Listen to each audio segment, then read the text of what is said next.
Hello good morning friends. मैं आपका friend Satish Sharma बात कर रहा हूँ। आज मैं आपसे अभी नींद नहीं आ रही थी तो मैंने सोचा आपसे बात कर लूँ, एक रियल स्टोरी बात कर लूँ। जो नास्तिक है चाहे आस्तिक है, दोनों ही इस वीडियो को पूरा सुने और समझने के बाद डिसीजन लें कि क्या मुझे चैनल को सब्सक्राइब करना है नहीं करना है। अच्छा लगे तो ज़रूर करें। देखिए, लोग मेहनत करते हैं लेकिन कहते हैं भगवान ने हमारा साथ नहीं दिया, या कहीं मुसीबत में फंस जाते हैं तो कहते हैं भगवान ने हमें बचाया नहीं। कुछ भी होता है तो कह देते हैं कि भगवान ने ऐसा कर दिया, एक्सीडेंट हो गया तो भगवान ने कर दिया, मर गए तो भगवान ने मार दिया। यार, भगवान भी परेशान हो गया होगा, रोज इतने लोग कहते होंगे।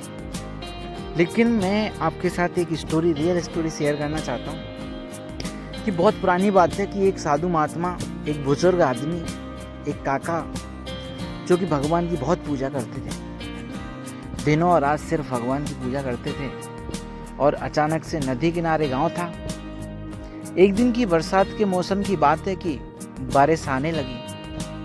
खूब बारिश हुई, नदी में पानी बढ़ने लगा। धीरे धीरे बाढ़ की कंडीशन बन गई, यानी बाढ़ आने लगी। गांव में पानी भरने लगा, लोग गांव छोड़ के जाने लगे। बड़ा मुसीबत का समय। बाबा से कहने लगे सभी, बाबा अब तो चलो गांव छोड़ दो। बाबा बोले नहीं, मैं तो भगवान का भक्त हूँ भैया, मैं ये गांव नहीं छोड़ सकता। भगवान मुझे अपने आप बचा लेगा। तुम्हें भगवान पे भरोसा नहीं है ना, इसलिए आप छोड़ो। मुझे मेरे भगवान पे भरोसा है, मैं ये गांव नहीं छोड़ूंगा। भगवान मुझे अपने आप बचा लेगा। सभी गांव पाने जाने लगे। तो कुछ लोगों ने कहा, यार बाबा ऐसे तो बह के चला जाएगा। ऐसा करते हैं कि बाबा को किसी पेड़ के ऊपर बिठा देते हैं। बाबा को उठा के किसी पेड़ पर, जिसको महरूरा मतलब कहते हैं गांव की भाषा में, मतलब एक छप्पर टाइप में बना के बाबा को बिठा दिया। बाबा भैया पेड़ अब बिठाए दे। अब बाबा फिर भजन में लीन, सब लोग चले गए। पानी धीरे धीरे आधे पेड़ पे आ गया। आधे पेड़ पे आने के बाद में कुछ बाद में देखने के लिए जो पुलिसकर्मियाँ आते हैं वो आई।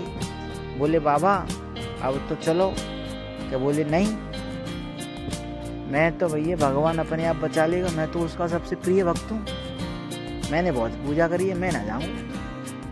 वो कह के चले गए खूब। उसके बाद में लास्ट फाइनली बोट पे तैर के टीम आई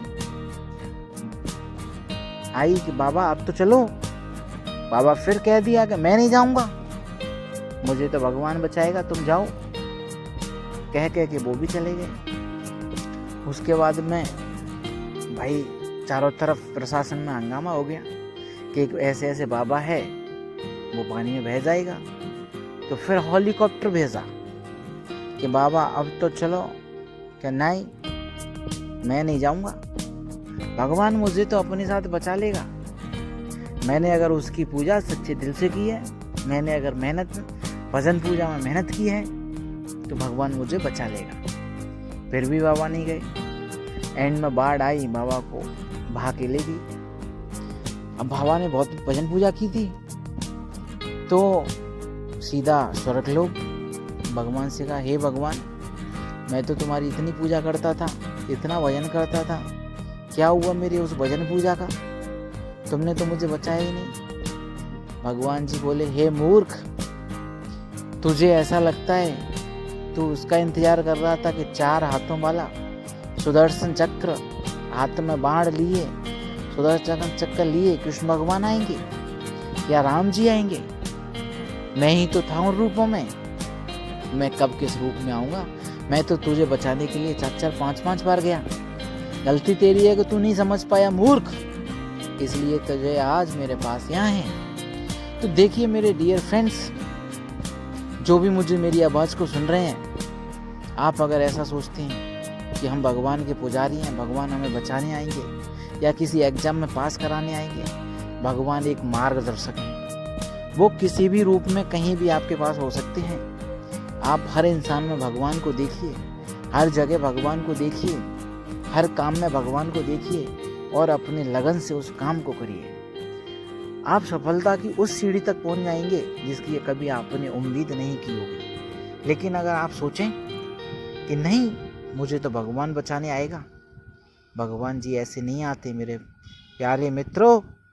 भगवान जी ऐसे नहीं आएंगे, वो किसी भी रूप में आएंगे। बस देरी है तो आपके पहचानने की। जिस दिन आपने पहचान लिया उसी दिन आप समझो कि इस जिंदगी को पार हो गए, इस संसार से पार हो गए। आप बस मेहनत करते रहिए, जी जान से मेहनत करते रहिए। जिस सपने को आपने देखा है उसको पूरा करने के लिए खुद से ज़्यादा मेहनत करिए। Thank you for watching this video.